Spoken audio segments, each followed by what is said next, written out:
कभी आप लोगों ने विचार करा कि माता जी की, हम लोग आद्य शक्ति दुर्गा भवानी की, माँ उमा की, माँ कात्यायनी की, चंद्रघंटा की, स्कंदा की, इन माताओं की आराधना हम क्यों करते? क्यों माँ अम्बा जगदम्बा की हम आराधना करते हैं? कभी आप विचार करें, करिएगा विचार। ऐसी कोई देवी नहीं है, ऐसी कोई माता, जगत जननी दुर्गा भवानी के जितने स्वरूप का आप दर्शन करेंगे, ऐसी कोई देवी नहीं है जिन्होंने शिव की आराधना नहीं करी।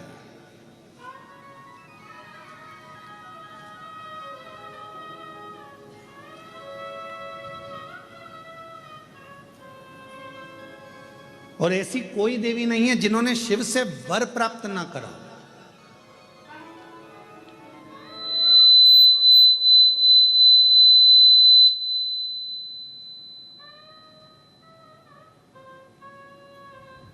और सबसे बड़ा वर एक ही लिया माता रानी ने, जगत जननी दुर्गा भवानी ने, जगदम्बा ने भगवान देवादिदेव महादेव से जो वर मांगा, जो वर की कामना करी, तो उन्होंने एक वर सबसे प्रबल मांगा। उन्होंने कहा, हे भोलेनाथ वर दीजिए, जब आद्य शक्ति इस देवी की मूर्ति की कोई दर्शन करे, उस पर शिव की कृपा आद्य शक्ति के साथ सदा बनी रहे, ये वर दीजिए। मतलब फिर वही विद्येश्वर संहिता का संवाद आ गया। शिव महापुराण की विद्येश्वर संहिता कहती है, श्री शिवाय नमस्तुभ्यम बोलने वाले के मुख का मात्र कोई दर्शन कर लेता है तो उसको अश्वमेध यज्ञ का फल प्राप्त हो जाता है। समझना जरा कथा को बहुत सावधानी से।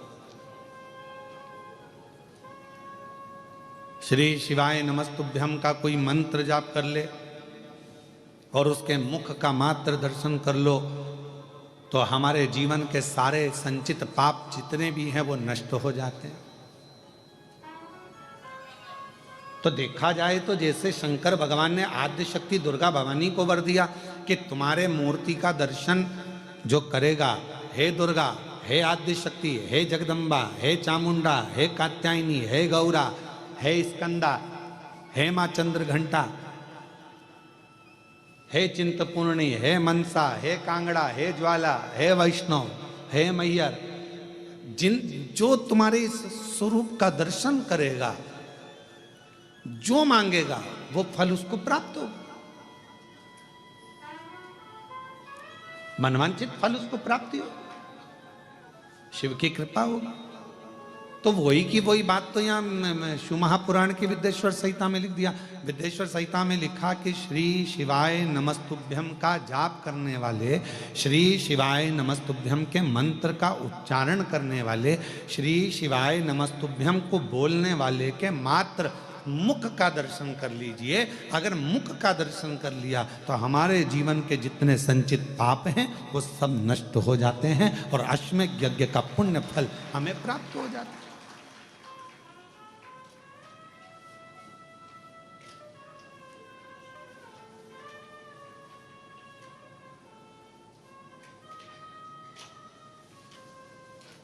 अब कुछ नहीं कर सकते तो इतना तो कर सकते हैं कि अपन जो श्री शिवाय नमस्तुभ्यम बोले उसको देख ही लें, बहुत है। इसीलिए शिव महापुराण की कथा में आपसे बारंबार श्री शिवाय नमस्तुभ्यम, श्री शिवाय नमस्तुभ्यम, श्री शिवाय नमस्तुभ्यम, श्री शिवाय नमस्तुभ्यम, श्री शिवाय नमस्तुभ्यम, श्री शिवाय नमस्तुभ्यम। क्यों शिव महापुराण में आपसे हम श्री शिवाय नमस्तुभ्यम मंत्र का जाप करवाते हैं, बारंबार मंत्र बुलवाते हैं? क्यों? क्योंकि आप जब मंत्र का जप कर कर कहीं से भी निकल कर जाओ, घर जाओ, परिवार में जाओ, किसी रोड पर से निकल कर जाओ, किसी मार्ग पर से निकल कर जाओ और आपके चेहरे का भी यदि कोई दर्शन कर ले और वो कोई अच्छे कार्य के लिए जा रहा हो तो आपके चेहरे का दर्शन करके उसका कार्य सफल हो जाए। ये श्री शिवाय नमस्तुभ्यम के मूल सार है।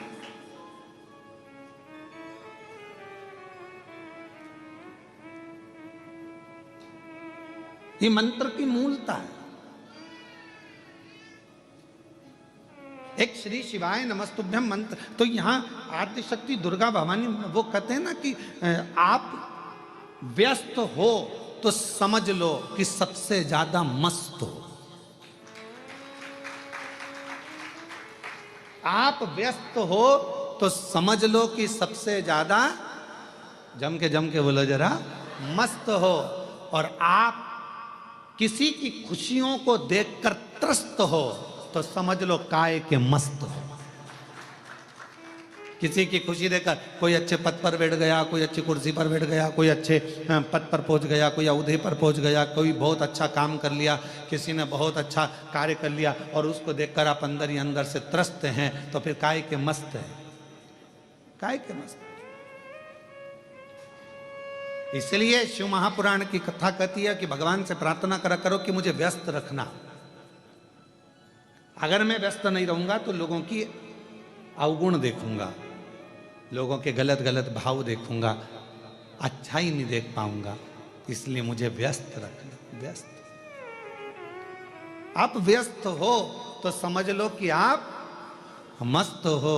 और यदि दूसरे की खुशियां देखकर आपका मन त्रस्त हो रहा है तो फिर ऐसी मस्तता किसी काम की नहीं।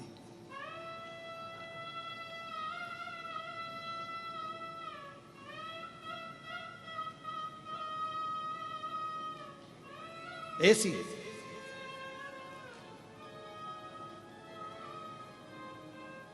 महाराज शिव महापुराण की कथा कर रही है, भगवान शंकर का चरित्र कर रहा है। मेरी जितनी आद्य शक्ति दुर्गा भवानी, मेरी माँ जगज्जननी, पार्वती माँ, जितनी माता हैं, ये कहीं ना कहीं शिव की स्तुति करती हैं और शंकर भगवान इनको प्रेरणा देते हैं कि किन असुर का संहार करना, किन दुष्टों का संहार करना।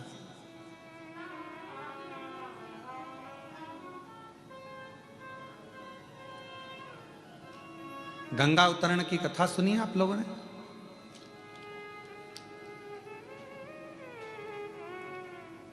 जम के बोलो, गंगा जी की कथा सुनी? गंगा जी कैसे आई थी, भागीरथ जी ने तप करा और भागीरथ बाबा ने तप कर 60,000 जो राख के ढेर थे उनकी मुक्ति के लिए गंगा जी को लेकर गंगा मैया पृथ्वी पर है।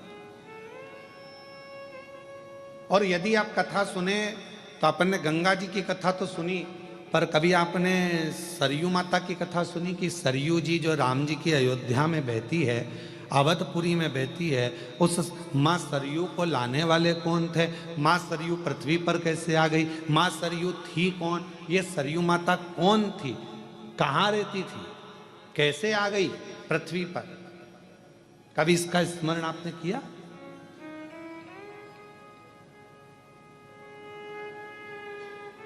हमने नर्मदा जी का स्मरण करा, हमने यमुना जी का स्मरण करा कि कालिंदगिर पर्वत पर रहती थी माँ यमुना जी, कालिंदी महारानी, और अविरल करती करती भगवान कृष्ण की पट रानी बनकर आनंद के साथ निवास करती है। ये हमने यमुना जी का स्मरण करा। गंगा जी का हमने स्मरण करा।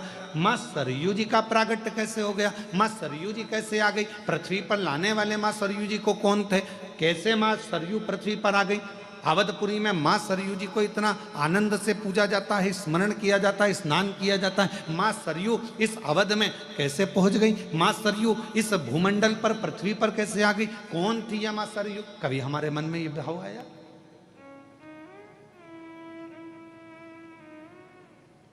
तो शिव महापुराण की कथा बड़ा सुंदर वर्णन कर रही है सरयू माता के चरित्र का। अब माता का चरित्र चल रहा है।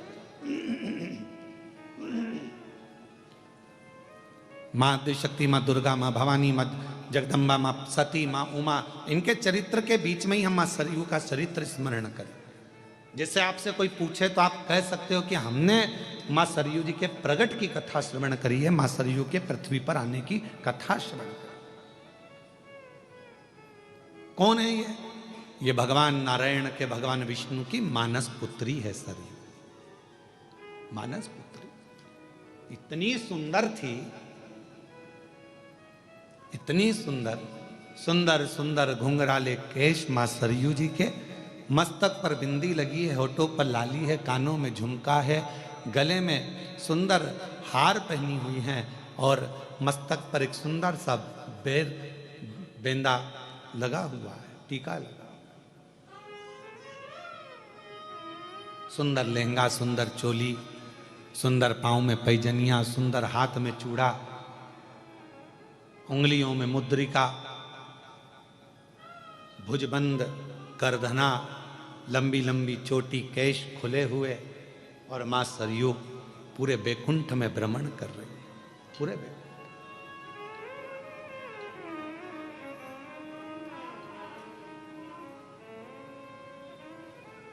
पूरे बैकुंठ में भ्रमण कर रही, और भ्रमण करती करती मां सरयू आज अविरल आनंद के साथ कभी ब्रह्मलोक चली जाती हैं, कभी बैकुंठ लोक चली जाती हैं, कभी गौलोक चली जाती हैं, कभी इंद्र के पास चली जाती हैं, कभी कहीं भगवान नारायण की मानस पुत्री है, भ्रमण करती रहती है।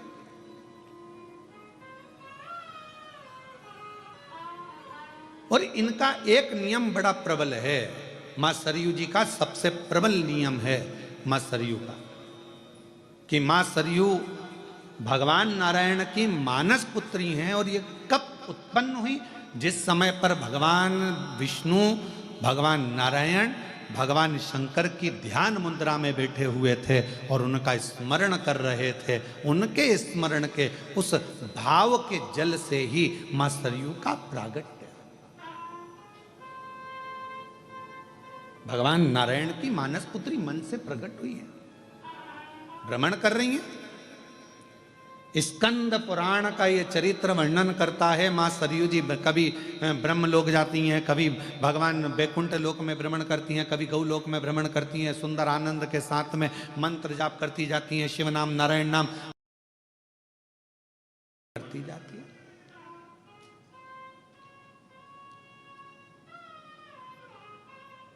और शंभु शरणे मांगू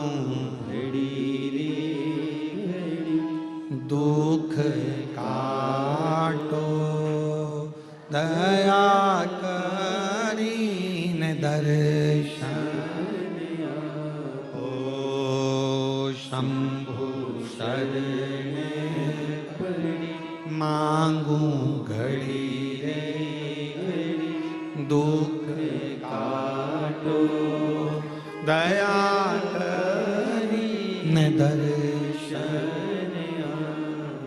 मां भ्रमण कर रही है बैकुंठ में, मां भ्रमण कर रही है ब्रह्मलोक में, मां सरयू भ्रमण कर रही है गौलोक धाम में, और बड़े आनंद के साथ घूम रही थी। तभी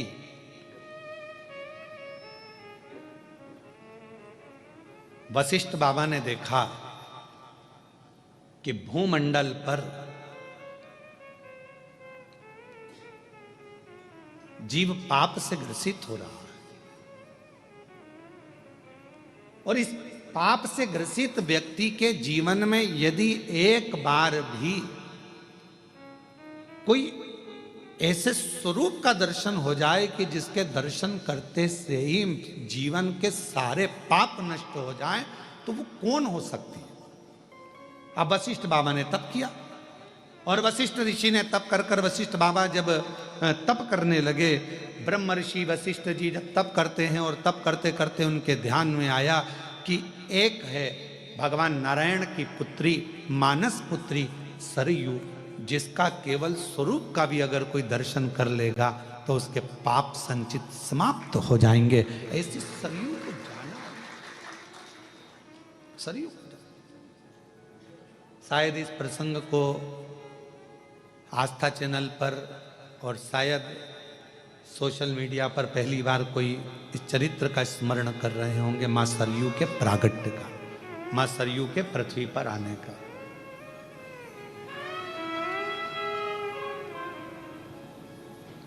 कि मां सरयू पृथ्वी पर कैसे आई, और संपूर्ण को आप लोगों के लिए ये पितृपक्ष का सबसे सुंदर आनंदमय कथा प्रसंग है, जिस प्रसंग को सुनकर आपके पितृ भी तृप्त होंगे और आप भी तृप्त होंगे। वशिष्ठ बाबा ने तप किया, ब्रह्मर्षि वशिष्ठ तप कर रहे हैं। किसको मैं लेकर आऊं, किसका स्वरूप का दर्शन करूं जिससे संचित पाप नष्ट हो जाए मनुष्य के। तब ब्रह्मर्षि वशिष्ठ जी ने ध्यान लगाकर देखा तो भगवान नारायण की मानस पुत्री सरयू बड़ी अच्छी है, सुंदर है, पवित्र है। अगर ये भूमंडल पर आ जाए, पृथ्वी पर आ जाए तो इसके केवल दर्शन मात्र से जीव के पाप नष्ट हो जाएंगे। इसको लेने के लिए जाना पड़ेगा, मां सरयू को लेने के लिए जाना पड़ेगा। वशिष्ठ जी ने अपने मन में विचार कर लिया और वशिष्ठ बाबा चल दिए मां सरयू जी को लेने के लिए। सबसे पहले पहुंचे ब्रह्मलोक, ब्रह्मलोक में मां सरयू जी नहीं थी। फिर पहुंच गए इंद्रलोक, इंद्रलोक में मां सरयू जी नहीं थी। गरुण वरुण पितृ सारे लोकों में भ्रमण करते करते वशिष्ठ बाबा आखिरी में बैकुंठ लोक पहुंच गए, जहां पर मां सरयू विराजमान थी। और भगवान नारायण से स्वयं वशिष्ठ बाबा ने कहा, प्रभु ये सरयू को संसार की मुक्ति के लिए, संसार के उद्धार के लिए और मात्र स्वरूप के दर्शन के लिए इस मां सरयू जी को पृथ्वी पर भेज दो, जो आपकी मानस पुत्री है। भगवान नारायण ने जगत कल्याण के लिए, जगत उद्धार के लिए सरयू जी को पृथ्वी पर भेजने को तैयार।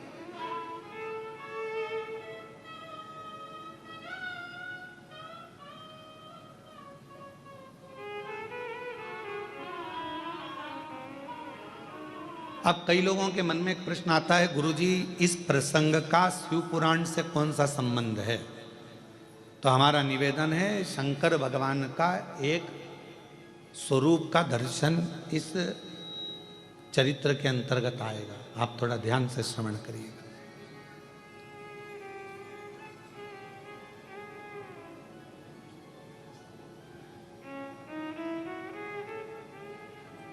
सरयू जी को दे दीजिए, ठीक है, ले जाओ। एक सड़क, एक शिक्षक, ये दोनों जहां हैं वहीं रहते हैं, पर इनके पास आने वाले को ये मंजिल तक पहुंचाते रहते हैं। कौन कौन? जम के बोलो जरा। सड़क और शिक्षक। शिक्षक वही नौकरी कर रहा है, स्कूल में पढ़ा रहा है, उसको वही तनख्वाह मिल रही है 25,000, 50,000, 30,000, 20,000, जो उसको मिलती है, उससे हमें कोई मतलब नहीं।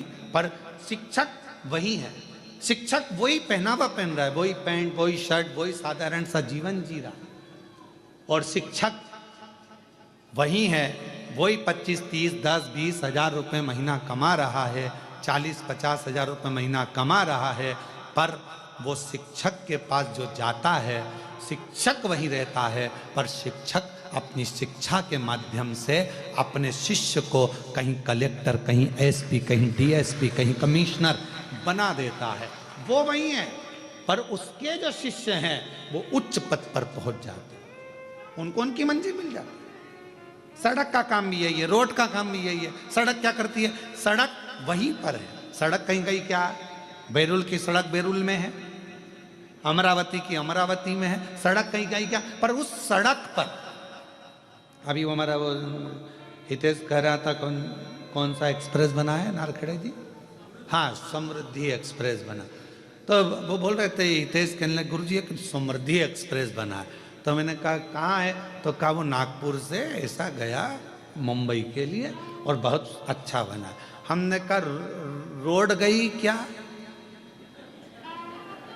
तो कहा नहीं गुरुजी, रोड तो वही है, बस मंजिल गई है, केवल मंजिल, रोड वही है। रोड और शिक्षक वहीं रहते हैं, कहीं नहीं जाते, उसी स्कूल में नौकरी करना है उसको, सड़क को वहीं रहना है, बेरुल में सड़क को वहीं रहना है, जलगांव में सड़क को वहीं रहना, अमरावती में, पर उस पर जो चलता है वो अपनी मंजिल तक पहुंच जाता है। शिक्षक के पास जो आता है वो अपनी मंजिल तक पहुंच जाता है। कोई एसपी, कोई कमिश्नर, कोई कुछ बन जाता है उच्च पद पर। आप और हमको पढ़ाने वाला कोई शिक्षक ही तो है ना, जो आज आप और हम इस जगह पर बैठे हुए हैं। और कभी कभी वो शिक्षक मिलता है जिसने पढ़ाया, तो आप क्या देखते हो? वो वही है, वो वही है, वो वही साधारण जीवन जी रहा है, ट्यूशन पढ़ा रहा है, रिटायर हो गया पर पढ़ा रहा है, वो वही है। और आप और हम कहाँ पहुंचे? तो कहा कोई कलेक्टर बना, कोई आईजी बना, कोई कमिश्नर बना, कोई तहसीलदार बना, कोई इंस्पेक्टर बना, कोई पटवारी बना, कोई ये बना, कोई वो बना, सब उच्च उच्च पद पर पहुंच गए और वो शिक्षक वहीं की वहीं रहा, रोड वहीं की वहीं रही। उसी रोड पर चलकर लोग कृष्णेश्वर पहुंच जाते हैं, और उसी रोड पर चलकर लोग रामेश्वर पहुंच जाते हैं, और उसी रोड पर चलकर लोग सोमनाथ पहुंच जाते हैं। रोड नहीं बदली, ना शिक्षक बदली, पर मंजिल शिक्षक ने भी दी है और रोड ने भी दी है। आज वशिष्ठ बाबा क्या कर रहे हैं? ब्रह्मर्षि वशिष्ठ जी क्या कर रहे हैं? एक उच्च शिक्षक का पद अदा कर रहे हैं। एक वशिष्ठ बाबा अच्छी रोड का पद अदा कर रहे हैं कि मैं भले संसार सागर में रहूं ना रहूं, पर अगर सरयू पृथ्वी पर आ गई और मां सरयू अगर पृथ्वी पर आ गई तो जो इसका दर्शन करेगा वो कृतार्थ होता चले जाएगा, उसका पाप नष्ट होता चले जाएगा, वो पापों से मुक्त होता है। तो कर क्या रहे हैं? ये भी तो शिक्षक का काम कर रहे हैं, ये भी तो रोड का काम कर रहे हैं। तो एक रोड और एक शिक्षक कहीं नहीं जाते, वहीं रहते हैं, पर अपने आने वाले जीवों को वो कल्याण कर देते। शिव महापुराण की कथा क्या कर रही है? आप श्रवण कर रहे हैं, आप सुनेंगे, अपने जीवन में धारण करेंगे। जो आपने बाबा से मांगा इस पवित्र पितृपक्ष के आनंदमय इस ऑनलाइन कथा में, अपने घरों में रहकर, पंडाल में रहकर, जहां कहीं भी आप इस कथा को श्रवण कर रहे हैं, सोशल मीडिया के माध्यम से, आस्था चैनल के माध्यम से, आप जहां बैठकर बाबा से अपने दिल की बात कहोगे, ये मेरा विश्वास कहता है, मेरा शंकर उसी स्थान पर आकर आपका कल्याण करेगा, झोली भरेगा और आपने जो मांगा वो देगा।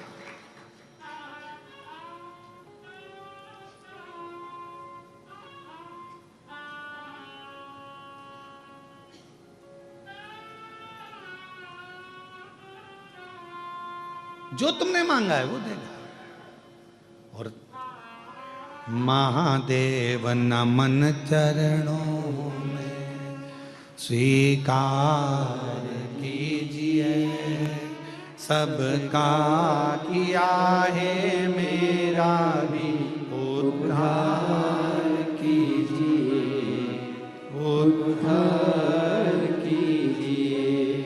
हे त्रिपुंडधारी, है त्रिशूलधारी, है त्रिपुंडधारी, है त्रिशूलधारी। चरणों में तेरे बाबा जी पावन है चारों धाम, चरणों में तेरे बाबा जी पावन है चारों धाम। तेरी देव करते वंदना, पूजे सीताराम। तेरी देव करते वंदना, पूजे सीताराम।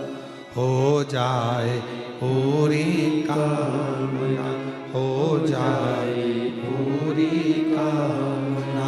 उपकार कीजिए, सबका किया है मेरा उद्धार कीजिए, उद्धार कीजिए।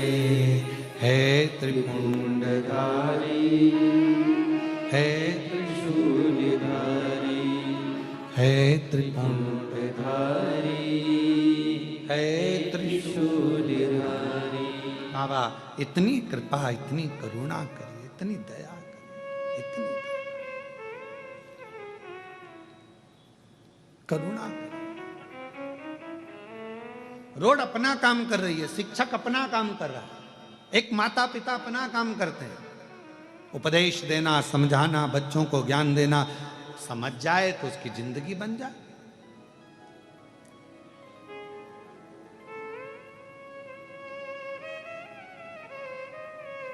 पर एक होता है माली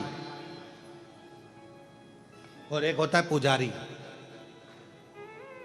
कौन कौन? एक माली और एक पुजारी। सही निर्णय देना रहे हो बेलूर वालों, उत्तर बिल्कुल सही देना हो, सोच समझ के देना, अच्छे से देना। बाहर वाले भी जरा ध्यान लगाना है। तुम ये मत सोचना कि मैं तुमको देख नहीं रहा हूं, ध्यान में। उत्तर सही देना। एक माली है और एक पुजारी है। माली का काम क्या है? पौधा लगाना, जल डालना, खाद डालना और उसमें अच्छे अच्छे फूल उत्पन्न करना, ठीक है। पुजारी का काम क्या है? फूल लाना, तोड़कर भगवान की माला बनाना, श्रृंगार बनाना, भगवान को पूजन करना, श्रृंगारित करना, ठीक है। अब उस फूल का सबसे ज्यादा पुण्य माली को मिलेगा कि पुजारी को मिलेगा? है माली को। बहुत बढ़िया, नजर उतर वाले ना, बिल्कुल सही बोल, बिल्कुल सही बोले। किसको मिलेगा? माली। क्यों?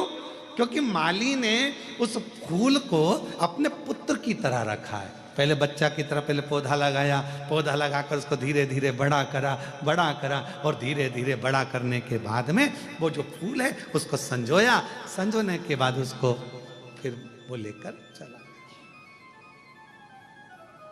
वो एक गाने की लाइन याद आ गई, भौरे ने खिलाया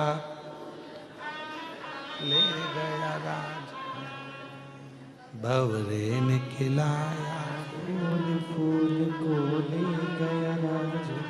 और कभी कभी एक प्रसंग इसके साथ में जुड़ा हुआ भी याद आता है। एक प्रसंग बड़ा सुंदर याद आता है कि एक भौरे ने एक गोबर के कीड़े से कहा, क्या दिन भर गोबर में पड़ा रहता है, चल मेरे साथ में तुझे लेकर चलता हूँ, अच्छे अच्छे फूलों में तुझे ले जाऊंगा। गोबर का कीड़ा बोला, यार कहाँ मैं जाऊंगा, तू मुझे कहाँ लेकर जाए? नहीं नहीं चल मैं तुझे घुमा के लेकर। और भौरे ने गोबर के कीड़े को उठाया और उठाकर एक फूल में ले जाकर रख दिया। अब कैसी लगी सुगंध? अरे बहुत जोरदार, आनंद आ गया, बड़ी प्रसन्नता हो गई, खुश हो गया। अब तू फुल एंजॉय कर यहां पे। हो भौरा तोड़ के चले गया, रात को फूल बंद हो गया। अब गोबर का कीड़ा उसमें फंस गया उसी के अंदर। अब इतने में किसी ने उस फूल को तोड़ लिया, तोड़कर मंदिर में ले गया, भगवान के चरणों में उसको चढ़ा दिया। सवेरे वो फूल खिल गया, चढ़ा हुआ, उसमें से गोबर का कीड़ा निकला, वापिस उस फूल में चला गया। मंदिर में चढ़ा हुआ फूल दूसरे दिन निर्माल्य बन गया, उसको किसी ने उठाया, गंगा जल में ले जाकर विसर्जन कर दिया। भौरा उड़ते उड़ते नाली उस गोबर के कीड़े के पास आया, कहाँ है मेरा दोस्त, कहाँ है माय बेस्ट फ्रेंड, कहाँ है? ढूंढता ढूंढता ढूंढता ढूंढता और उस गोबर के कीड़े के पास पहुंच गया, गंगा के जल में वो फूल पर था। उस कीड़े से पूछा, भाई तू कैसा महसूस कर रहा है? गोबर के कीड़े ने कहा, तेरा जैसा दोस्त अगर किसी को मिल जाए तो गोबर में से निकालकर गंगा तक पहुंचा देता है,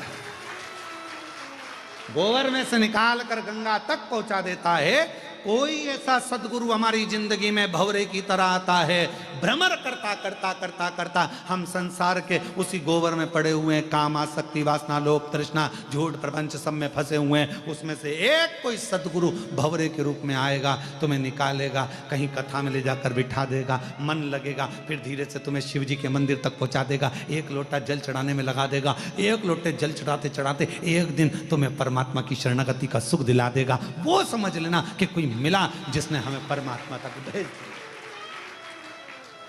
और भंवरे ने खिलाया, ले गया राज भंवरे तू के नाना भूल भूल मेरा हो गया इधर, भंवरे ने खिलाया फूल फूल को ले गया राज। अब ये भंवरे के भीतर वो गोबर का कीड़ा जो लगा, गोबर का कीड़ा जो गया, गोबर के कीड़े के कितने प्रसन्नता होगी कि मैं कभी जिंदगी में गंगा के जल में जाता क्या, कभी मैं गंगा जल तक पहुंचता क्या। पर अच्छी मित्रता, अच्छा दोस्त, अच्छी संगत, अच्छे व्यक्ति तुम्हें अच्छाई की ओर ले जाकर छोड़ देता। पर गोबर के कीड़े में कम से कम एक अकल तो थी कि वो वापस गोबर में नहीं आया। नहीं तो आज के व्यक्ति को कितना, अभी एक जगह पर हम गए थे, वहां पर वो नशा मुक्ति केंद्र, हम अभी कथा करने हैदराबाद गए तो कहा गुरुजी ये 5 मिनट के लिए आना, तो हम गए वहाँ नशा मुक्ति केंद्र में। तो हमने उनसे पूछा क्यों ये सबकी छूट गई, कि हाँ गुरुजी आधों की छूट गई, आधों की छूटने वाली। अच्छा, हमने कहा ठीक है, जिनकी छूट गई उनको मिला दो हमसे। हमने कहा भैया कहाँ से आए हो, तो कोई कहा कि हम बीजापुर से आए हैं। अच्छा ठीक है, फिर कोई बोला वहाँ से, हमने कहा ठीक है, छोड़ दी।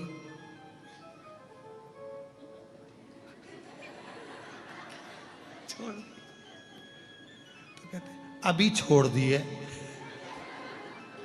हमने कहा फिर बाद में, तो के मौसम के अनुसार देखा।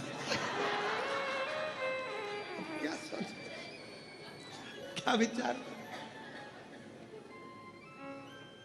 कोई कोई गोबर का कि उसमें समझदारी तो थी। अरे बोलो सही है कि गलत है, समझदारी थी कि नहीं उस गोबर के कीड़े में, कि इतनी अकल गोबर के कीड़े में थी कि महाराज वो गया तो वापस लौटकर गोबर में नहीं आया। बस ये समझदारी तुम्हारी जिंदगी में होना चाहिए कि अगर सियोर वाला महाराज ने कहा कि 1 लोटा जल चढ़ाओ, चढ़ाने लगो, शिव का नाम लो, लेने लगो, श्री शिवाय नमस्तुभ्यम जपते रहो। अब दुनिया के प्रपंच में फिर कोई आएगा कि तुम ये मत करो, तुम बेलपत्र मत खाओ, तुम जल मत चढ़ाओ, तुम ऐसा मत करो वैसा। हमने तो सोच लिया, अब तो एक साधे सब सधे। अब तो हमने सोच लिया कि शंकर हमारा और हम शंकर के, फिर क्या विचार कर।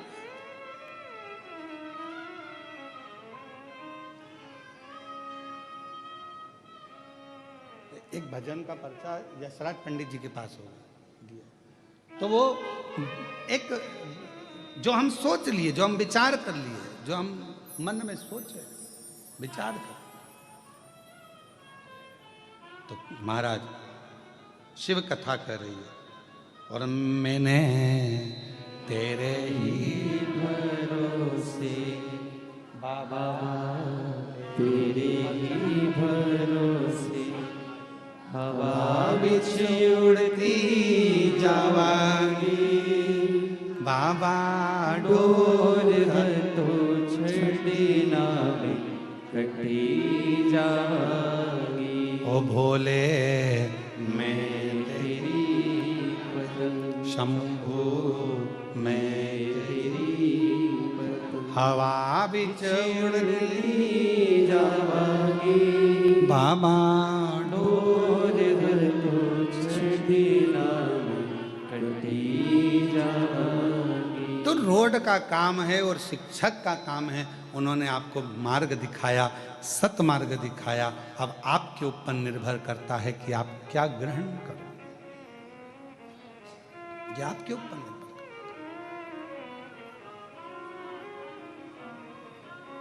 है। माली और जम के बोलो, जम के पुजारी। माली ने क्या करा, पौधा लगाया। माली ने क्या करा, फूल के पौधे को बड़ा करा। माली ने क्या करा कि फूल को पाला अपने पुत्र की तरह, और एक बेटे की तरह जब पालन पोषण कर लिया। तुम देखना, जो माली दिल से पौधे लगाता है ना, उसका फूल तोड़ के बता दो, वो तुम्हें नी गोभी का फूल बना दे, तुम तोड़ के बता दो। कोई किसान सोयाबीन लगाया, कोई किसान ने मक्का बोई, कोई किसान ने गेहूं बोया, फसल लगाई, और तुम उसके खेत को मचाओ तो वो एक एक पौधे को अपनी औलाद की तरह रखता है किसान। एक एक पौधे को, सोयाबीन का एक पौधा होगा, एक गेहूं का पौधा होगा, एक मक्का का पौधा होगा, तो वो किसान के लिए उसकी औलाद जैसा होता है, उसके बच्चे जैसा होता है कि कैसे इसमें जो दाना आएगा मैं बेचकर अपना कर्जा चुका दूंगा, मेरी घर बना लूंगा, मेरी बेटी की शादी कर दूंगा, मेरे बेटे का ब्याह कर दूंगा, मेरा मकान बन जाएगा। किसान कितनी आस लगाता है।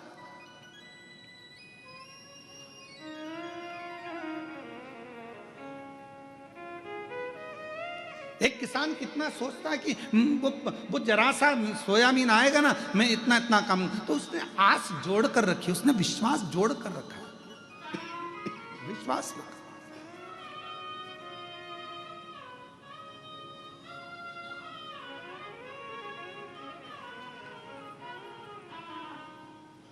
माली ने पौधा लगाया, फूल बड़ा करा, पुजारी ने फूल को तोड़ा, भगवान तक लेकर गया। मेरे बेल्लूर की जीजाओं ने बहुत अच्छा जवाब दिया कि सबसे ज़्यादा पुण्य किसके खाते में जाएगा? माली के खाते में। क्यों? उसने अपने पुत्र के भाव से उसको संजोया है, और पुत्र को संजो कर उसने परमात्मा तक ले जाने के लिए छोड़ दिया है। बीच में मझधार जो बना है, बीच में सेतु जो बना है, बीच में जो मंजिल तक पहुंचाने वाला बना है, वो पूजा नहीं।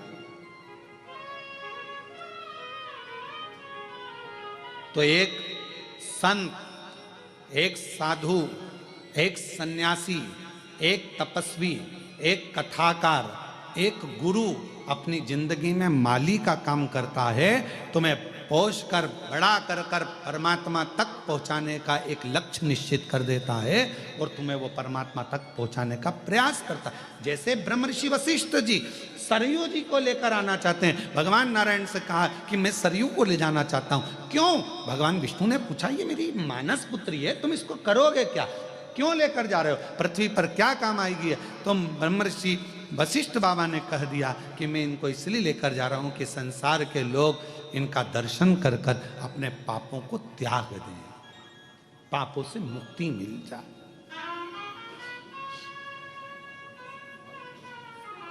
और कोई जाए जो काशी में मेरा पेगा ले जा, कोई जाए जो काशी में मेरा पेगा ले जाना, ये कहना डमरू वाले से तुम्हारी याद आती है, ये कहना काशी वाले से तुम्हारी याद आती है, मैं खुद तो नहीं सकता, मेरा पैगाम ले जा, कोई जाए जो काशी में मेरा पैगाम ले जा। अगर दिल से आप भगवान को भज रहे हो, दिल से स्मरण कर रहे हो, मन से पुकार रहे हो, तो परमात्मा आपको खींचकर रखता अपने पास है। ये सोपान दत्तात्रेय जी नारखेड़े बैठे हैं अपनी धर्म पत्नी जी के साथ में, सुलभा जी के साथ, और हमारे ये श्री राजेंद्र आनंद राव पाटिल जी बैठे हैं अपनी धर्म पत्नी ज्योति राव पाटिल जी के साथ, या ज्योति जी के साथ। इनके कैलाश मानसरोवर के टिकट पक्के थे।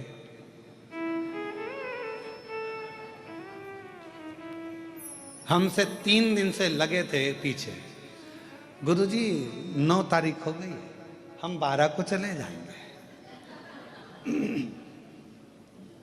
फिर बोले गुरुजी 10 तारीख को फिर बोले हम 11-12 को चले गए। 11 तारीख को फिर बोले हम 12 को चले जाएंगे। आज कितनी है? आज कितनी है?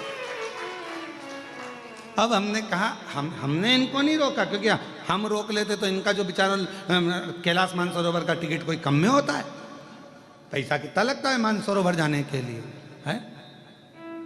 कोई हमसे कहे गुरु जी तुम कैलाश मानसरोवर चलो, भैया हमारे पास इतना नहीं, हम नहीं जाएंगे, पहन देते तो कैलाश मानसरोवर जाने में कोई पैसा कितना लगता है विचार करो। तो हम इनको नहीं बोले कि तुम टिकट विकेट कैंसिल करवाओ, वो तो शंकर जी ने कुछ ऐसी लीला रच दी। और इनको जाना था नेपाल से, और नेपाल तो पूरा भगवामय हो रहा है। छत्रपति वीर शिवाजी महाराज की, अब पूरा नेपाल तो भगवामय हो रहा है। तो वहां एयरपोर्ट हुआ तो बंद। तो इनके जो जिनने टिकट बुक करे थे उन्होंने कहा आप अभी अपन बाद में चलेंगे और तुम्हारे टिकट का पैसा संचित है, रखा हुआ है, तुम टेंशन मत लेना, जो जहाँ है वहीं रहना।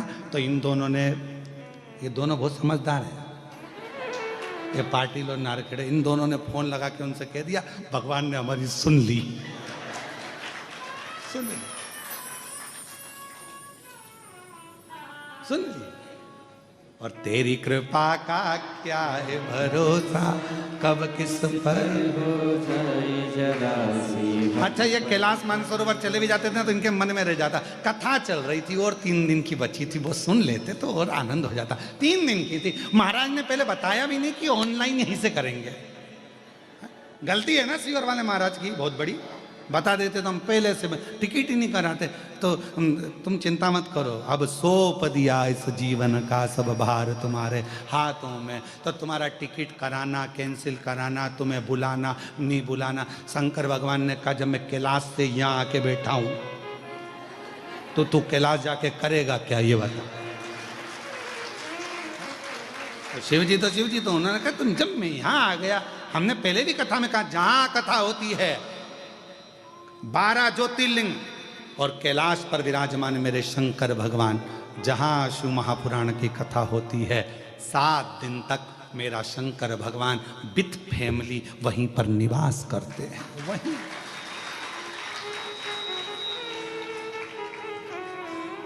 और अकेले वो भी नहीं रहते, अपने गणों के बिना। इसलिए तुम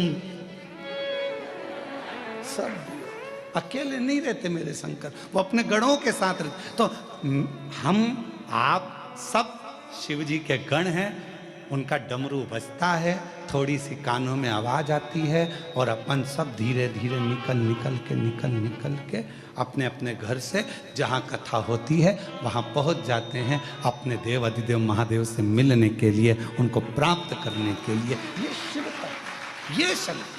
अब कोई कहे गुरुजी शिव जी का अपना प्रमाण कैसे देते हैं, तो इनसे पूछो, ये प्रमाण नहीं तोड़ गया।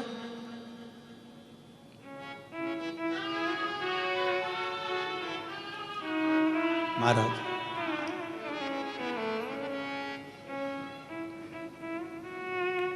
महाराज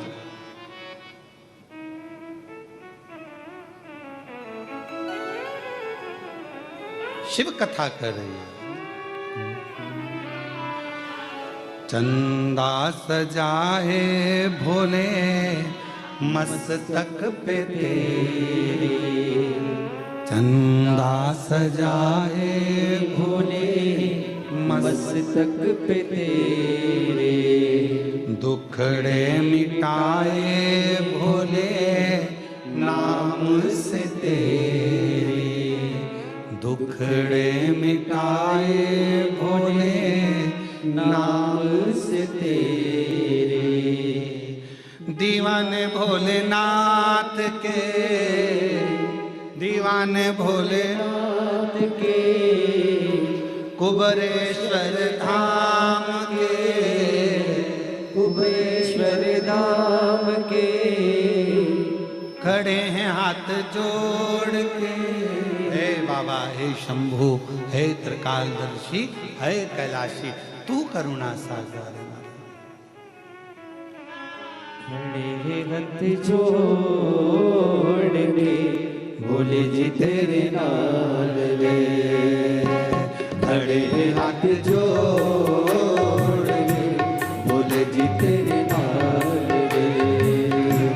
तू आजा भोले जोगिया, तू आजा भोले जोगिया, तू कर मेहरबानिया, तू कर मेहरबानिया, तू आजा भोले जोगिया, तू आजा भोले जोगिया, तू कर मेहरबानिया, तू कर मेहरबानिया। खड़े हाथ जोड़ वे, भोले जी तेरे नाल वे, खड़े हाथ जोड़ वे, भोले जी तेरे नाल वे। शंभो।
भोला भंडारी नहीं तुलना तुम्हारी, भोला भंडारी नहीं तुलना तुम्हारी।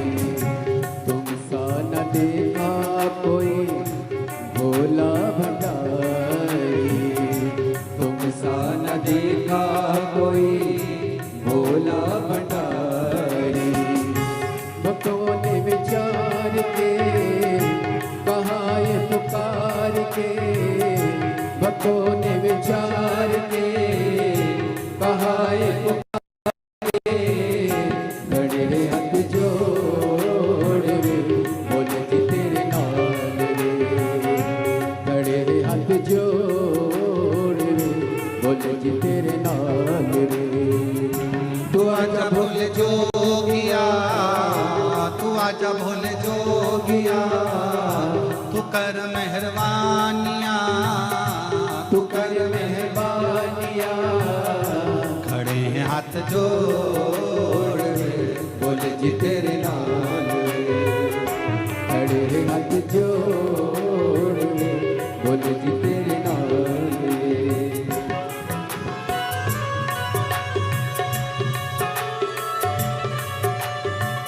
शंभो।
सजा है भोले मस्तक पे तेरे, चंदा सजा है भोले मस्तक पे तेरे, चंदा सजा है भोले मस्तक पे तेरे, चंदा सजा है भोले मस्तक पे तेरे, दुखड़े मिटाए भोले नाम से तेरे, दुखड़े मिटाए भोले नाम से तेरे, दीवाने भोलेनाथ के कुबेश्वर नाम के, दीवाने भोलेनाथ के कुबेश्वर नाम के, खड़े हाथ जोड़ में भोले जी तेरे नाम में, खड़े हाथ जोड़ में भोले जी तेरे नाम में। तू आजा भोले जोगिया, तू आजा भोले जोगिया, तू कर मेहरबानिया, तू कर मेहरबानिया, खड़े हैं हाथ जोड़ के भोले जी तेरे नाम में, खड़े हैं हाथ जोड़ में भोले जी तेरे नाम में, खड़े हैं हाथ जोड़ भोले जी तेरे नाम में, खड़े हैं हाथ जोड़ भोले जी तेरे नाम में, खड़े हैं हाथ जोड़ भोले जी तेरे नाम में, खड़े हैं हाथ जोड़ भोले जी तेरे नाम में। आर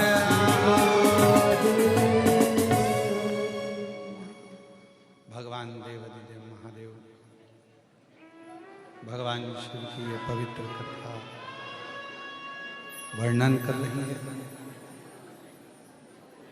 अपने स्थान पर बैठकर बाबा देवादिदेव महादेव से अपने मन का भाव कहिए, प्रार्थना करिए, विनय करिए, निवेदन करिए।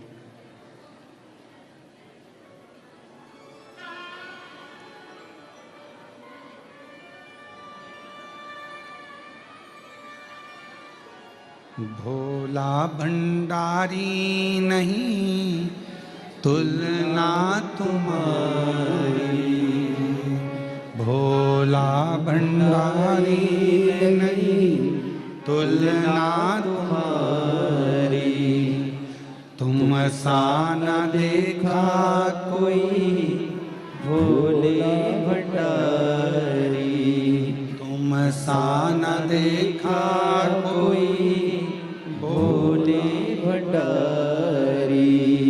भक्तों ने विचार के कहा ये पुकार के, ओ भक्तों ने विचार के कहा ये पुकार के, खड़े हैं हाथ जोड़ रे भोले जी तेरे नाम रे, खड़े हैं हाथ जोड़ रे भोले जी तेरे नाम रे।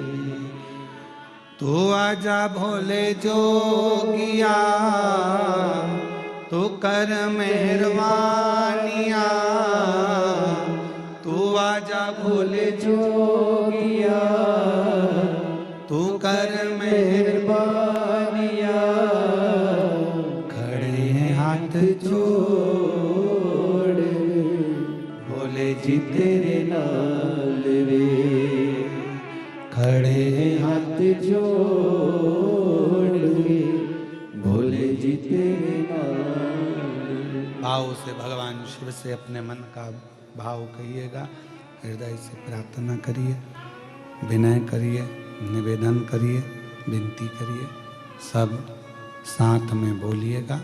बाबा को अपने मन का भाव कहिए।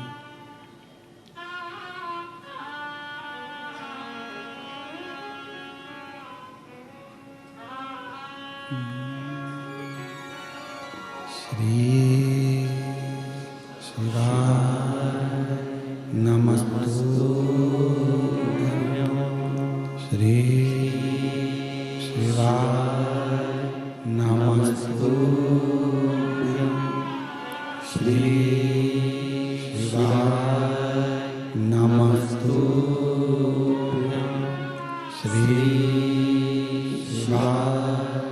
नमस्तुभ्यं श्री शिवाय नमस्तुभ्यं भोला सब दुख काटो हमारा। ओ भोला सब दुख काटो हमारा। शिव शंकर जपो तेरी माला, भोले बाबा जपो तेरी माला, भोला सब दुख काटो हमारा। ओ भोला सब दुख काटो हमारा। वेश है मंगल मंगलकारी, वेश है मंगलकारी, शमशान वासी हमारा, शमशान वासी हमारा। ओ भोला सब दुख काटो हमारा। ओ भोला सब दुख काटो हमारा।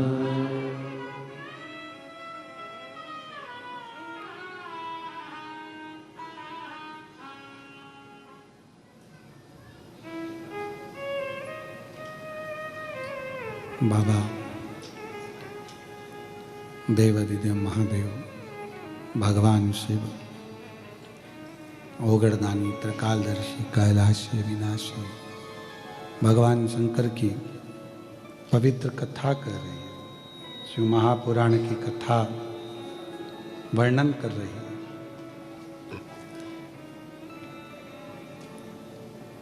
वशिष्ठ बाबा से पूछा कि सरयू जी को लेकर आप जा रहे हो,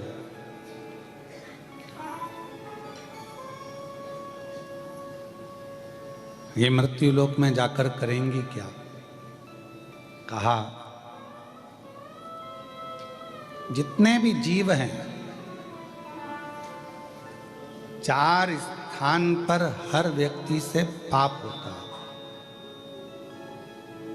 ऐसा कोई मनुष्य नहीं है जिससे 4 स्थान पर पाप ना हो।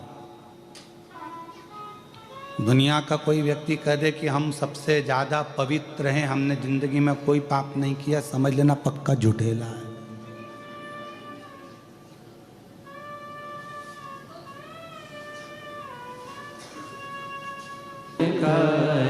शमशान वासी हमारा, शमशान वासी हमारा। ओ भोला सब दुख काटो हमारा। ओ भोला सब दुख काटो हमारा।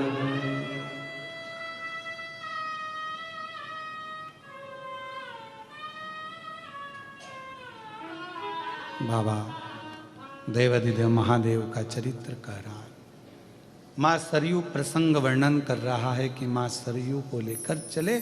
कौन उठाए मार्कंडे बाबा को, जो शिव की आराधना कर रहे हैं, शंकर का तप कर रहे हैं। सरयू माता ने कहा शिव के सिवाय इनको कोई नहीं उठा सकता। ब्रह्म ऋषि वशिष्ठ बाबा ने शिव जी से प्रार्थना करी, सरयू जा रही है, जब तक तप चलेगा मार्ग काट नहीं सकती सरयू। आप कृपा करो, विनय है, निवेदन है, कहो। शंकर भगवान ने तुरंत कह दिया वशिष्ठ जी आप जाइए, मैं सरयू जी के लिए मार्ग बनाता हूं। भगवान शंकर ने पार्वती माता को गाय का रूप रखकर भेज दिया और कह दिया कि जाओ इस नील पर्वत पर गौ माता का रूप रखकर तुम घास चरो, जाकर थोड़ा सा भ्रमण करो, मैं शेर का रूप लेकर आऊंगा। भगवान शंकर शेर का। इस मार्कंडे बाबा को उठाना सरल नहीं है, पर शिव साधना में उठेंगे। तुम देखो, पार्वती जी गौ माता बनकर गई और गाय का रूप रखकर मां जगत जननी भ्रमण करने लगी नील पर्वत पर, जहां पर बैठकर तप कर रहे थे स्वयं मार्कंडे ऋषि, स्वयं मार्कंडे बाबा जहां तप कर। बोल सरयू माता की। मार्कंडे बाबा जहां बैठकर तप कर रहे थे, गौ माता वहीं पर पार्वती जी गाय बनकर वहां भ्रमण करने लगी। भगवान शंकर शेर बनकर आए और शेर बनकर उन्होंने तेज गर्जना कर दी, धाड़ लगाई एकदम जम के और दौड़े गाय के पास। गाय ने रंभाना प्रारंभ करा, गौ माता ने रंभाना प्रारंभ करा, और गौ माता ने जैसे रंभाना प्रारंभ करा, मार्कंडे बाबा तो तप में लगे हुए थे, साधना में डूबे हुए थे। उनका स्मरण, उनकी चित्तवृत्ति में तुरंत आवाज गई कि कोई गाय के पीछे शेर पड़ गया और वो सिंह गौ माता को खा जाएगा, और मैं यहां तप कर रहा हूं, साधना कर रहा हूं, भजन कर रहा हूं, ये ठीक का? उठे मार्कंडे ऋषि, गाय को बचाने के लिए दौड़ पड़े। जो गौ माता को बचाने के लिए दौड़े, गौ माता को बचाने के लिए जैसे ही दौड़े, शंकर भगवान सिंह के रूप में, बाघ के रूप में, गौ माता के पीछे शंकर भगवान के पीछे मार्कंडे बाबा, और दोनों के बीच में इधर गौ माता इधर शेर, बीच में मार्कंडे ऋषि खड़े हो गए।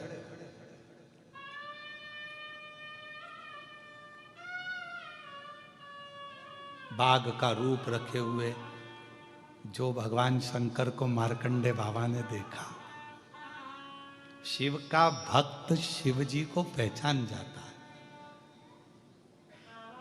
शंकर को पहचान रहा। कई लोग कहते हैं गुरुजी कुबेरेश्वर धाम पे इतने भक्त आते हैं, आप कैसे कह सकते हैं कि शंकर का प्रिय भक्त कौन?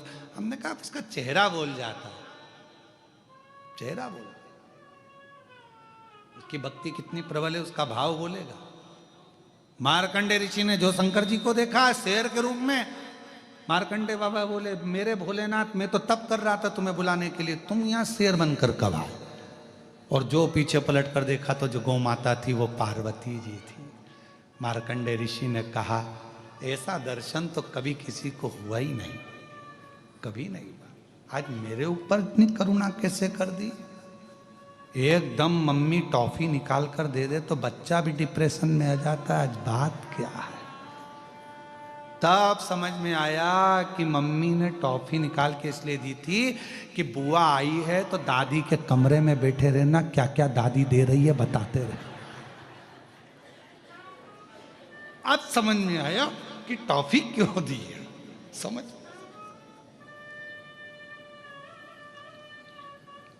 फिर तो दादी कहती है चल जा मम्मी के पास जा। नहीं जाऊंगा, बुलाऊं तेरी मम्मी को? बुला लो, उन्हीं ने कहा है वहीं बैठे रहना, जब तक बुआ है तब तक वहीं बैठे रहे। तो मार्कंडे जी ने कहा जरूर कोई बात है, क्या चाहिए, क्या हो गया? आप अगर यहाँ आए हो तो जरूर कोई बात होगी। तो ध्यान लगाया मार्कंडे जी ने कि ये सरयू मेरे तप को लांग कर नहीं जा सकती थी, इसलिए उसने ऐसा किया। मेरी तप साधना को तोड़वा दिया सरयू ने। इधर शिव इधर गौ माता दौड़ कर गए सरयू जी के सामने मार्कंडे ऋषि और कह दिया सरयू तूने मेरी तप साधना तोड़वा दी, मैं तो शिव की आराधना कर रहा, श्राप देता हूं तेरे को। अभी तक तो स्त्री के रूप में थी, अब जल के रूप में प्रवाहित हो, जल के रूप में। सरयू जी ने हाथ जोड़कर मार्कंडे बाबा से कहा मैं जल बनने को तैयार हूं, पर कुछ तो वर दीजिए। वर है तेरे को, भगवान नारायण तेरे ही तट पर आएंगे, भगवान शिव भी तेरे ही तट पर आएंगे, स्वयं शंकर भगवान हनुमान बनकर तेरे ही सरयू जल में रमण आनंदित करेंगे, राम जी वहीं खेलेंगे। प्रभु आपने मुझे श्राप तो दिया कि मैंने आपका तप तोड़ दिया, पर आपको खुशी नहीं हुई कि तप भी टूटा तो महादेव ने स्वयं तोड़ा और महादेव का पार्वती के साथ दर्शन हुआ। मार्कंडे जी की आंख में जल भर गया, मैं तो ये भूल ही गया था, मैं ये भूल गया था कि शिव मेरे सामने थे। शंकर भगवान का तप कर रहा था उनके दर्शन के लिए, अकेले के लिए। यहां तो दोनों के हो गए सरयू तेरे चक्कर में, दोनों। ये बड़ी कृपा हुई। मार्कंडे बाबा ने हाथ जोड़ लिए शंकर जी के, शिव जी आप बाघ का रूप रखकर आए हो, आज से इस नील पर्वत पर आप बागनाथ नाम से पूजे जाओ और विग्रेश्वर महादेव के रूप में आप इस उत्तराखंड की भूमि पर सदा विराजमान रहो। नील पर्वत। बोल बागनाथ भगवान की। शिव उस बागनाथ शिवलिंग के रूप में विराजमान हो गए, जिसका निर्माण स्वयं भगवान शंकर के ही गण ने किया। शिव के शिव उस जगह कहते हैं, भगवान शंकर का सुंदर भाव आनंदित करने वाली ये पवित्र कथा, मां सरयू के प्रागट्य की कथा, भूमि पर आने की कथा स्कंद पुराण कहती है। जो इसको श्रवण करता है उसके पूर्वज, उसके पितर बिना पिंड दान के ही तर जाते हैं, उनको मुक्ति प्राप्त हो जाती है। जो पितृ पक्ष में मां सरयू के प्रागट्य की अविरल कथा को श्रवण करता। कितने किस्मत वाले हो आप सब। आस्था चैनल पर जितने सुन रहे हो, सोशल मीडिया पर जितने सुन रहे हो, फेसबुक यूट्यूब पर जितने सुन रहे हो, मां सरयू के, अभी तक आपने गंगा अवतरण की कथा सुनी थी, आज सरयू अवतरण की कथा सुनिए। आपको प्रसन्नता होना चाहिए कि हमारी जिंदगी में हमने आज सरयू जी का अवतरण श्रवण कर लिया। मां सरयू का अवतरण, जिसको श्रवण कर कर हमारे पूर्वज तर जाते हैं, पितर तर जाते हैं। समय आया, आगे भगवान शंकर के आनंदमय भाव में सुंदर मां के सुंदर विग्रह से एक बालक ने उपटन से प्रकट हुए और वो बालक विनायक हुए। द्वार पर खड़े थे, शिव जी का आगमन होता है, रोक दिया, जाने ना दिया, रोका, जाने ना दिया। तब शीश कटा। देवताओं ने भगवान